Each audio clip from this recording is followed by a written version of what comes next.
TV 24 news ವಾಹಿನಿಗೆ ಸ್ವಾಗತ. December 13, 14, 15ರಂದು ದಾಂಡೇಲಿಯಲ್ಲಿ ನಡೀತಾ ಇರುವ ಉತ್ತರ ಕನ್ನಡ ಜಿಲ್ಲಾ 25ನೇ ಕನ್ನಡ ಸಾಹಿತ್ಯ ಸಮ್ಮೇಳನ ಬೆಳ್ಳಿ ಹಬ್ಬದ ಸಂಭ್ರಮದಲ್ಲಿ ಇದ್ದು, ಅದರ ಭಾಗವಾಗಿ ಸಮ್ಮೇಳನದಲ್ಲಿ ಹಲವು ಹೊಸತನವನ್ನ ತರಲಾಗಿದೆ ಅಂತ ಜಿಲ್ಲಾ ಕನ್ನಡ ಸಾಹಿತ್ಯ ಪರಿಷತ್ತಿನ ಅಧ್ಯಕ್ಷ ಬಿಎನ್ ವಾಸರೆ ತಿಳಿಸಿದ್ದಾರೆ. ಜಿಲ್ಲಾಧಿಕಾರಿಗಳ ಕಾರ್ಯಾಲಯದಲ್ಲಿ ಸಮ್ಮೇಳನದ ಆಮಂತ್ರಣ ಪತ್ರಿಕೆಯನ್ನ ಬಿಡುಗಡೆಗೊಳಿಸಿದ ನಂತರ ಪತ್ರಿಕಾ ಭವನದಲ್ಲಿ ನಡೆಸಿದ ಸುದ್ದಿಗೋಷ್ಠಿಯಲ್ಲಿ ಮಾತನಾಡ್ತಾ ಇದ್ರು. ರಾಜ್ಯದಲ್ಲಿಯೇ ಅತಿ ಹೆಚ್ಚು ಸಮ್ಮೇಳನವನ್ನ ಆಯೋಜನೆ ಮಾಡಿದ ಹಿರಿಮೆ ಉತ್ತರ ಕನ್ನಡ ಜಿಲ್ಲೆಯದ್ದಾಗಿದೆ. ಈ 25ನೇ ಸಮ್ಮೇಳನವನ್ನ ನಡೆಸುವ ಅವಕಾಶ ನನಗೆ ದೊರೆತಿದ್ದು ನನ್ನ ಬದುಕಿನ ಭಾಗ್ಯದ ಸಂದರ್ಭವಾಗಿದೆ. 25ನೇ ವರ್ಷದ ನೆನಪಿನಲ್ಲಿ ಸಮ್ಮೇಳನವನ್ನ 3 ದಿನಗಳ ಕಾಲ ಆಯೋಜನೆ ಮಾಡಲಾಗ್ತಾ ಇದ್ದು, ಉದ್ಘಾಟನಾ ಸಮಾರಂಭದಲ್ಲಿ ಈ ಹಿಂದೆ ಸಮ್ಮೇಳನ ಅಧ್ಯಕ್ಷರಾಗಿದ್ದ ಎಲ್ಲ ಸಮ್ಮೇಳನಾಧ್ಯಕ್ಷರನ್ನ ಗೌರವಿಸಲಾಗ್ತಾ ಇದೆ. ಉದ್ಘಾಟನಾ ಸಮಾರಂಭದಲ್ಲಿ ಹಿಂದಿನ ಸಮ್ಮೇಳನಾಧ್ಯಕ್ಷರ ಕಿರು ಹೊತ್ತಿಗೆಯೂ ಕೂಡ ಸೇರಿ 25 ಪುಸ್ತಕಗಳ ಬಿಡುಗಡೆಯಾಗುತ್ತೆ. ಎರಡನೇ ದಿನ 25 ವಿವಿಧ ಕ್ಷೇತ್ರಗಳ ಸಾಧಕರಿಗೆ ಕಸಾಪ ಗೌರವ ಪುರಸ್ಕಾರ ನೀಡುವ ಜೊತೆಗೆ 3ನೇ ದಿನವೂ ಕೂಡ ಈ ಜಿಲ್ಲೆಯಲ್ಲಿ ವಿವಿಧ ಕ್ಷೇತ್ರದಲ್ಲಿ ಸಾಧನೆ ಮಾಡಿದ 25 ಸಾಧಕರನ್ನ ಆಯ್ಕೆ ಮಾಡಿ ರಜತ ಗೌರವವನ್ನ ನೀಡಲಾಗ್ತಾ ಇದೆ. ಜೊತೆಗೆ 25ರ ಸಂಭ್ರಮದ ನೆನಪಿನಲ್ಲಿ ಸಮ್ಮೇಳನದ ಭಾಗವಾಗಿ ವಿವಿಧ ಸ್ಪರ್ಧೆಯನ್ನು ಕೂಡ ಆಯೋಜನೆ ಮಾಡಲಾಗಿದೆ ಎಂದಿದ್ದಾರೆ. ಸಮ್ಮೇಳನಾಧ್ಯಕ್ಷರಾಗಿ ಹಿರಿಯ ಸಾಹಿತಿ ರೋಹಿದಾಸ ನಾಯ್ಕ ಗೌರವ ನಿರ್ವಹಿಸಲಿದ್ದಾರೆ. ಡಿಸೆಂಬರ್ 13ರಂದು ಮುಂಜಾನೆ 8 ಗಂಟೆಗೆ ಧ್ವಜಾರೋಹಣ. ಸಮ್ಮೇಳನಾಧ್ಯಕ್ಷರ ಮೆರವಣಿಗೆ ನಂತರದಲ್ಲಿ ಸಮ್ಮೇಳನವನ್ನ ನಾಡಿನ ಹಿರಿಯ ಸಾಹಿತಿ ಡಾಕ್ಟರ್ ಬರಗೂರು ರಾಮಚಂದ್ರಪ್ಪನವರು ಉದ್ಘಾಟನೆ ಮಾಡಲಿದ್ದಾರೆ.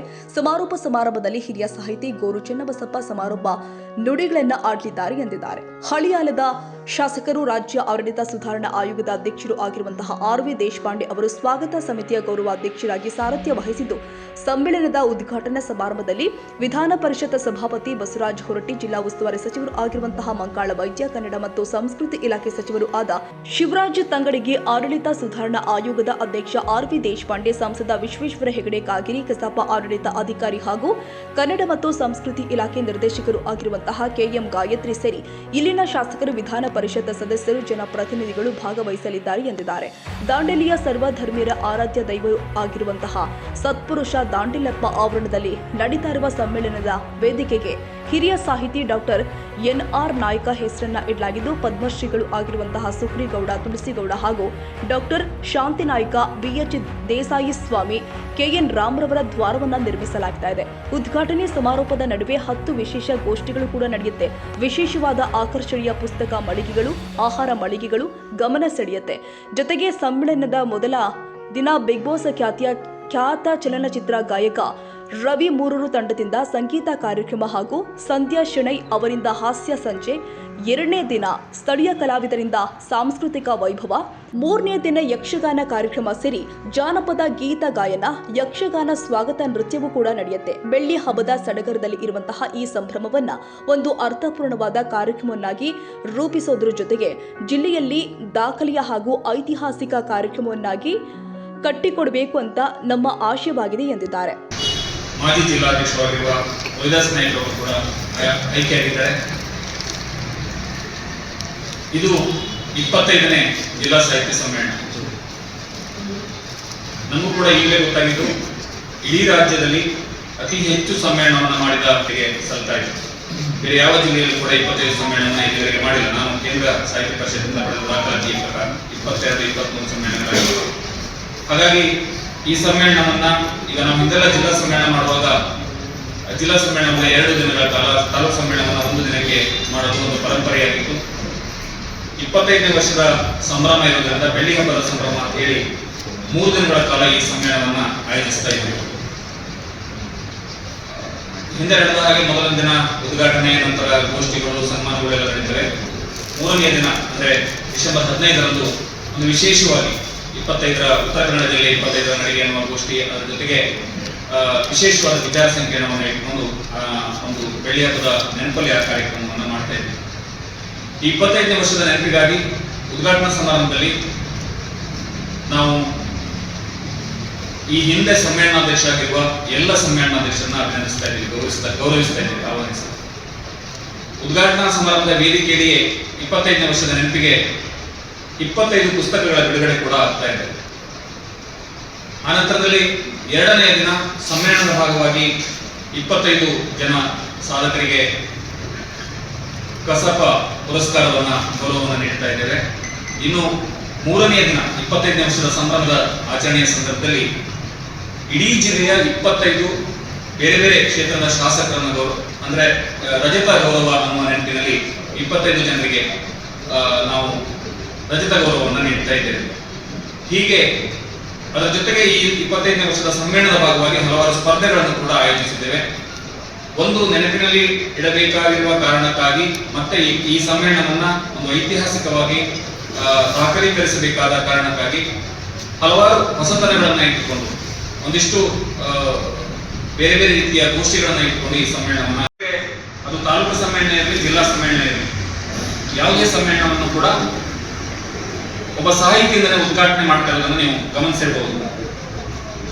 ಅದರ ನಂತರದಲ್ಲಿ ನಮ್ಮ ಜನಪ್ರತಿನಿಧಿಗಳಿಗೆ ವಿಶೇಷವಾದ ಸ್ಥಾನವನ್ನು ಕೊಟ್ಟು ಬೇರೆ ಉದ್ಘಾಟನೆ, ಬಿಡುಗಡೆ ಅದಕ್ಕೆ ಅವಕಾಶವನ್ನು ಕೊಟ್ಟು ಸಮ್ಮೇಳನವನ್ನು ಒಬ್ಬ ಸಾಹಿತ್ಯನೇ ಉದ್ಘಾಟನೆ ಮಾಡಬೇಕು ಅನ್ನುವ ಆಶಯದೊಂದಿಗೆ ಮತ್ತೆ ನಮ್ಮ ವಿಚಾರದಲ್ಲಿ ಆ ಸಮ್ಮೇಳನವನ್ನು ಇಲ್ಲಿಯವರೆಗೆ ನಡೆದಿರುವ ಎಲ್ಲ ತಾಲೂಕು ಜಿಲ್ಲಾ ಸಮ್ಮೇಳನವನ್ನು ಕೂಡ ಮಾಡ್ತಾ ಇದ್ದೀವಿ. ಹಾಗೆ ಈ ಬಾರಿಯ ಸಮ್ಮೇಳನವನ್ನ ಪ್ರಭು ರಾಮಚಂದ್ರಪ್ಪ ಅವರು ಉದ್ಘಾಟನೆ ಮಾಡ್ತಾ ಇದ್ದಾರೆ. ಆ ಉದ್ಘಾಟನೆಯ ಸಮಾರಂಭದಲ್ಲಿ ಸಭಾಪತಿಗಳಾದ ಬಸವರಾಜ ಹೊರಟ್ಟಿಯವರು ಇರ್ತಾರೆ, ನಮ್ಮ ಉಸ್ತುವಾರಿ ಸಚಿವರಾದ ಮಂಕಳ ವೈದ್ಯರು ಇರ್ತಾರೆ, ಮತ್ತೆ ದ್ವಾರಗಳ ಉದ್ಘಾಟನೆಗೆ ನಮ್ಮ ಪರಿಷತ್ತಿಗೆ ಸಂಬಂಧಿಸಿದಂತೆ ಇರುವ ಕನ್ನಡ ಮತ್ತು ಸಂಸ್ಕೃತಿ ಇಲಾಖೆ ಸಚಿವರಾದ ನಮ್ಮ ಶಿವರಾಜ್ ತಂಗಡಗಿ ಸರ್ ಇರ್ತಾರೆ, ನಮ್ಮ ಶಾಸಕರು ಮತ್ತು ರಾಜ್ಯ ಆಡಳಿತ ಸುಧಾರಣಾ ಆಯೋಗದ ಅಧ್ಯಕ್ಷರಾದ ಮತ್ತೆ ಸ್ವಾಗತ ಸಮಿತಿಯ ಗೌರವಾಧ್ಯಕ್ಷರಾಗಿರುವ ಆರ್ ದೇಶಪಾಂಡೆ ಇರ್ತಾರೆ, ಇನ್ನು ಸಂಸದರಾದ ವಿಶ್ವೇಶ್ವರ ಹೆಗಡೆ ಕಾಗೇರಿ ಇರ್ತಾರೆ, ವಿಶೇಷವಾಗಿ ಸಾಹಿತ್ಯ ಪರಿಷತ್ತಿನ ಆಡಳಿತಾಧಿಕಾರಿಗಳಾದ ನಮ್ಮ KN ಗಾಯತ್ರಿ ಮೇಡಮ್ ಅವರು ಕೂಡ ಈ ಸಮ್ಮೇಳನಕ್ಕೆ ಆಗಮಿಸ್ತಾರೆ. ಅದರ ಜೊತೆಗೆ ನಮ್ಮ ಸಮ್ಮೇಳನಾಧ್ಯಕ್ಷರು, ನಿಕಟಪುರ ಸಮ್ಮೇಳನಾಧ್ಯಕ್ಷರು, ಆನಂತರದಲ್ಲಿ ನಮ್ಮ ಜಿಲ್ಲೆಯ ಎಲ್ಲ ಶಾಸಕರು, ನಮ್ಮ ಜಿಲ್ಲಾ ಮಟ್ಟದ ಅಧಿಕಾರಿಗಳು, ಬೇರೆ ಬೇರೆ ಸಂಘಟನೆಗಳ ಸಾಹಿತ್ಯಕ್ಕೆ ಸಂಬಂಧಪಡುವ ಶಿಕ್ಷಣ ಮತ್ತು ನೌಕರರ ಹಾಗೂ ಬೇರೆ ಬೇರೆ ಕನ್ನಡ ಪರ ಸಂಘಟನೆಗಳ ಮುಖ್ಯಸ್ಥರು, ಅಧ್ಯಕ್ಷರು ಈ ನಮ್ಮ ಕಾರ್ಯಕ್ರಮದಲ್ಲಿ ಸಮ್ಮೇಳನದ ಉದ್ಘಾಟನಾ ಸಮಾರಂಭದಲ್ಲಿ ಇರ್ತಾರೆ. ಅವಾಗಲೇ ಹೇಳಿದ 25 ಪುಸ್ತಕಗಳ ಬಿಡುಗಡೆಯನ್ನು ಮಾಡ್ತಾ ಇದ್ವಿ. ನಮಗೆ ಆರಂಭದಲ್ಲಿ 25 ಪುಸ್ತಕಗಳ ಬಿಡುಗಡೆಯನ್ನು ಹೇಗೆ ಮಾಡೋದು ಅನ್ನುವ ಅನುಮಾನ ಆಗಿತ್ತು, ಸಿಗ್ಬಹುದು ಹೇಗೆ ಅಂತೇಳಿ. ಆಮಂತ್ರಣ ಪತ್ರಿಕೆ ಆದ ಮೇಲೂ ಕೂಡ ಸರ್ ನನ್ನ ಪುಸ್ತಕ ಇದೆ ಅಂತ ಕೇಳಿದವರಿದ್ದಾರೆ. ಹಾಗಾಗಿ ಉತ್ತರ ಕನ್ನಡ ಜಿಲ್ಲೆಯಲ್ಲಿ ಪುಸ್ತಕಗಳನ್ನು ಪ್ರಕಟಿಸೋದಕ್ಕೆ ಬರ ಇಲ್ಲ ಅಂದ್ಕೊಂಡಿದ್ವಿ. ಸಮ್ಮೇಳನದಲ್ಲಿ 25 ಪುಸ್ತಕಗಳು ಬಿಡುಗಡೆ ಆಗ್ತಾ ಇರೋದಕ್ಕೆ ಬಹಳ ಖುಷಿ ಇದೆ. ನಾನು ಮತ್ತೆ ಎಲ್ಲರ ಹೆಸರನ್ನು ಹೇಳಿದ್ರೆ, ಮೊದಲ ಗೋಷ್ಠಿಯಾಗಿ ವಿಶೇಷ ಅಂದ್ರೆ ಈ ಸಮ್ಮೇಳನ 3 ದಿನಗಳ ಕಾಲ 10 ಗೋಷ್ಠಿ ನಡೀತಾ ಇದೆ. 10 ಗೋಷ್ಠಿಯನ್ನೊಳಗೊಂಡ ಸಮ್ಮೇಳನ ನಡೀತಾ ಇದೆ. ಸನ್ಮಾನ ಸಂವಾದವನ್ನು ಹೊರತುಪಡಿಸಿ 10 ವಿಶೇಷ ಗೋಷ್ಠಿಗಳು ನಡೀತಿದ್ದಾರೆ. ಉತ್ತರ ಕನ್ನಡದ ಸಾಹಿತ್ಯ, ಅಸ್ಮಿತೆ ಮತ್ತು ಆಶಯ, ಆಮೇಲೆ ಅಳಿದು ಉಳಿದವರು ಅಂತ ಹೇಳಿ ಸಮಯ ಇದೆ. ಇನ್ನೊಂದು ಈ ಬಾರಿ ಒಂದು ಹೊಸತನಕ್ಕೆ ವಿಶೇಷವಾದ ಗೋಷ್ಠಿ ನಡೀತಿದೆ. ಬರೀ ಸಾಹಿತ್ಯ ಪರಿಷತ್ತು, ಸಾಹಿತ್ಯ, ಸಂಸ್ಕೃತಿ, ಜನಪದ ಇದಿಷ್ಟನ್ನೇ ವಿಚಾರ ಮಾಡಿದ್ರೆ ಈ ಜಿಲ್ಲೆಗೆ ಒಳಪಟ್ಟಂತಹ ಒಂದು ರಾಜಕೀಯ ಪ್ರಜ್ಞೆಯನ್ನು ಮೂಡಿಸುವ ರೀತಿಯಲ್ಲಿ ಒಂದು ಗೋಷ್ಠಿಯನ್ನು ಕೂಡ ಹಾಕೊಂಡಿದ್ವಿ. ನೈತಿಕತೆಯ ರಾಜನೀತಿ ಮತ್ತು ಉತ್ತರ ಕನ್ನಡ ಎನ್ನುವ ಒಂದು ಶೀರ್ಷಿಕೆ ಅಡಿಯಲ್ಲಿ ಒಂದು ಗೋಷ್ಠಿ ಇದೆ. ಆ ಗೋಷ್ಠಿಯಲ್ಲಿ ದಿನಕರ್ ದೇಸಾಯಿ ಅವರು, ರಾಮಕೃಷ್ಣ ಹೆಗಡೆ ಅವರು, PV ನಾಯಕ್ ಮತ್ತು SM ಯಾಯ ಅವರ ಬಗ್ಗೆ ವಿಶೇಷವಾದ ಉಪನ್ಯಾಸ ಕಾರ್ಯಕ್ರಮ ಕೂಡ, ಗೋಷ್ಠಿ ಕೂಡ ಆ ಸಂದರ್ಭದಲ್ಲಿ ನಡೀತದೆ. ಅದರ ನಂತರದಲ್ಲಿ ಇತ್ತೀಚೆಗೆ ನಮ್ಮ ಜಿಲ್ಲೆಯಲ್ಲಿ ಅತ್ಯಂತ ಪ್ರಚಲಿತವಾಗಿರುವ ಒಂದಿಷ್ಟು ಯೋಜನೆಗಳು ಮತ್ತು ಅದರ ಸಾಧಕಗಳ ಬಗ್ಗೆ ಮಾತು ಮತನ ಎನ್ನುವಂತಹ ಗೋಷ್ಠಿಯನ್ನು ಕೂಡ ಇಟ್ಕೊಂಡಿದ್ದೀವಿ. ಆಮೇಲೆ ಸಮ್ಮೇಳನದಲ್ಲಿ ನಡೆಯುವ ಸಾಹಿತ್ಯ ಅವಲೋಕನ ಸಂವಾದ, ಸಮ್ಮೇಳನಾಧ್ಯಕ್ಷ ಸಾಹಿತ್ಯ ಅವಲೋಕನ ಸಂವಾದನ, ಆದರೆ ಅದರ ನಂತರದಲ್ಲಿ ಗೌರವ ಪುರಸ್ಕಾರಗಳು. ಇನ್ನು ಕೊನೆಯದಾಗಿ ನಮ್ಮ ಅದೇ ದಿನ ಕವಿಕಾವ್ಯ ಕುಂಚ ಇದೆ. ಕೊನೆಯ ದಿನದಲ್ಲಿ ವಿಶೇಷವಾಗಿ ನಾವು ನನ್ನ ಉತ್ತರ ಕನ್ನಡ ಕಾಲು ಶತಮಾನದ ನಡಿಗೆ ಎನ್ನುವ ಒಂದು ವಿಶೇಷ ಗೋಷ್ಠಿಯನ್ನು ಇಟ್ಕೊಂಡಿದ್ದೀವಿ. ಇನ್ನು ಅದಕ್ಕಿಂತ ಹೆಚ್ಚಿನದಾಗಿ ಇಡೀ ಸಮ್ಮೇಳನದಲ್ಲಿ ಮಹತ್ವವಾದ, ನನಗೆ ಅದನ್ನು ನಾವು ಬಹುಶಃ ಇದೊಂದು ರಾಜ್ಯ ಮಟ್ಟದ ವಿಚಾರ ಸಂಕಿರಣವಾಗಿ ಗಮನಿಸಲಿರುವ ಸಾಧ್ಯತೆ ಇದೆ. ಆ ಗೋಷ್ಠಿಯಲ್ಲಿ ಆ ಅಧ್ಯಕ್ಷಗಳು, ನಿಗಮದ ಪ್ರಾಧಿಕಾರದ ಅಧ್ಯಕ್ಷಗಳು, ಜಿಲ್ಲಾ ಮಟ್ಟದ ಹಾಗೂ ತಾಲೂಕು ಅಧಿಕಾರಿಗಳನ್ನು ಒಳಗೊಂಡಂತೆ ಒಂದಿಷ್ಟು ಪರಿಹಾರ ನೀಡುವ ರೀತಿಯಲ್ಲಿ ಚರ್ಚೆಗಳನ್ನ ನಡೆಸಬೇಕು ಅನ್ನೋದ್ರ ಬಗ್ಗೆ ಅಧ್ಯಕ್ಷರು ಮತ್ತು ಅಧ್ಯಕ್ಷರ ಕಾರ್ಯಾಲಯದಿಂದಲೇ, ಅಕಾಡೆಮಿ ಅಧ್ಯಕ್ಷರು ಮತ್ತು ಅವರ ಕಾರ್ಯಾಲಯದಿಂದಲೇ ನಮಗೆ ಮಾಹಿತಿ ಬಂದಿದ್ದರಿಂದ ಒಂದು ವಿಶೇಷವಾದ ಗೋಷ್ಠಿ ಆಗುವ ಸಾಧ್ಯತೆ ಇದೆ. ಆ ಗೋಷ್ಠಿಯಲ್ಲೂ ಕೂಡ ಡಾಕ್ಟರ್ ವೆಂಕಟೇಶ್ ನಾಯ್ಕ ಇರ್ಬೋದು, ವಿಠಲಾಸ್ ಕಾಮತ್ ಇರ್ಬೋದು, ಶ್ರೀಧರ ಗಣಪತಿ ಇರ್ಬೋದು, JD ಮನೋಜ್ ಇರ್ಬೋದು, ಚಿದಾನಂದ ಭಂಡಾರಿ, ಇವರೆಲ್ಲರೂ ಕೂಡ ಒಂದಿಷ್ಟು ವಿಷಯಗಳ ಮೇಲೆ ಮುನ್ನೋಟವನ್ನು ನೀಡಿ ಹಾಗೆ ಇಲ್ಲಿಯ ಸಮಸ್ಯೆಗಳ, ಭಾಷೆ ಸಮಸ್ಯೆಗಳ ಬಗ್ಗೆ, ಗಡಿಯ ಸಮಸ್ಯೆ ಬಗ್ಗೆ, ನುಡಿಯ ಸಮಸ್ಯೆ ಬಗ್ಗೆ, ಸಾಹಿತ್ಯದ ಒಂದು ಜನಪದದ್ದು, ಬುಡಕಟ್ಟುಗಳ ಸಮಸ್ಯೆ ಬಗ್ಗೆ ಬೆಳಕು ಚೆಲ್ಲುವ ಕೆಲಸವನ್ನು ಕೂಡ ಆ ಸಂದರ್ಭದಲ್ಲಿ ಮಾಡ್ತಾ ಇದ್ದೀವಿ. ಹಾಗಾಗಿ ಇದೊಂದು ಬಹಳ ಮಹತ್ವದ ವಿಚಾರಗೋಷ್ಠಿಯಾಗಿ ನಡೀತದೆ. ಆ ನಂತರದಲ್ಲಿ ಮತ್ತೆ ನಿಮ್ಗೆ ಆವಾಗ ಹೇಳಿದ್ರೆ ಇಡೀ ಜಿಲ್ಲೆಯ 25 ಹಿರಿಯ ಅಂತಲ್ಲ, ಅಲ್ಲಿ ನಾವು ಯುವಕರನ್ನು ಕೂಡ ತಗೊಂಡಿದ್ವಿ. ಬೇರೆ ಬೇರೆ ಕ್ಷೇತ್ರದವರನ್ನ ಸನ್ಮಾನಿಸುವ ಮಾಡ್ತೀವಿ. ಮತ್ತೆ ಈ ವರ್ಷ ವಿಶೇಷವಾಗಿ ನಮ್ಮ ರಾಜ್ಯದ ಎಲ್ಲ ಜಿಲ್ಲಾಧಿಕಾರಿ ಮೊದಲ ದಿನ ನಡೀತಾ ಇದೆ.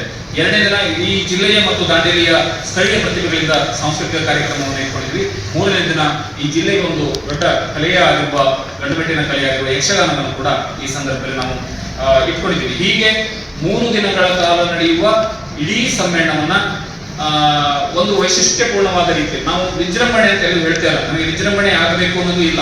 ಅದೇನಾಗುತ್ತೆ, ಸಮ್ಮೇಳನ ತುಂಬಾ ಸಪ್ಪೆ ಆದ್ರೂ ಕೂಡ ಸಮ್ಮೇಳನ ಸರಿಯಾಗಿಲ್ಲ, ಸಪ್ಪಾಯಿತು ಅಂತ ಹೇಳಿರ್ತಾರೆ. ಹಾಗಾಗಿ ಒಂದಿಷ್ಟು ಅದಕ್ಕೆ ಒಂದು ಅಲಂಕಾರವನ್ನ ಅಥವಾ ಶೋಭೆಯನ್ನ ಈ ಸಂದರ್ಭದಲ್ಲಿ ಜಿಲ್ಲಾ ಕಸಾಪ ಗೌರವ ಕಾರ್ಯದರ್ಶಿ ಪಿಆರ್ ನಾಯಕ್, ಜಿಲ್ಲಾ ಗೌರವ ಕೋಶಾಧ್ಯಕ್ಷ ಮುತ್ರುಜಾ ಹುಸೇನ್, ಕಾರವಾರ ತಾಲೂಕು ಘಟಕದ ಅಧ್ಯಕ್ಷ ರಾಮನಾಯಕ, ಕಾರ್ಯದರ್ಶಿ ಬಾಬು ಶೇಖ್, ದಾಂಡೇಲಿ ಕಸಾಪ ಕೋಶಾಧ್ಯಕ್ಷ ಶ್ರೀಮಂತ ಮಾದರಿ, ಪ್ರಮುಖರು ಆದ ಜಿಡಿ ಮನೋಜಿ, ಎನ್ಜಿ ನಾಯಕ್, ಎಂಜಿ ಖತೀಬಾ, ಖೈರುನ್ನಿಸಾ ಶೇಖ್ ಸೇರಿ ಮತ್ತಿತರರು ಉಪಸ್ಥಿತರಿದ್ದರು.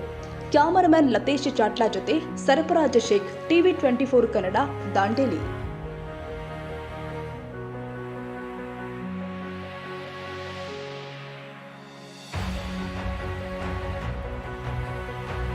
ಕನ್ನಡಿಗರ ಮೆಚ್ಚಿನ ನಿಮ್ಮ ಟಿವಿ 24 ಕನ್ನಡ ನ್ಯೂಸ್ ವಾಹಿನಿ ಇದೀಗ ಟಿವಿಯಲ್ಲಿ ಲಭ್ಯ.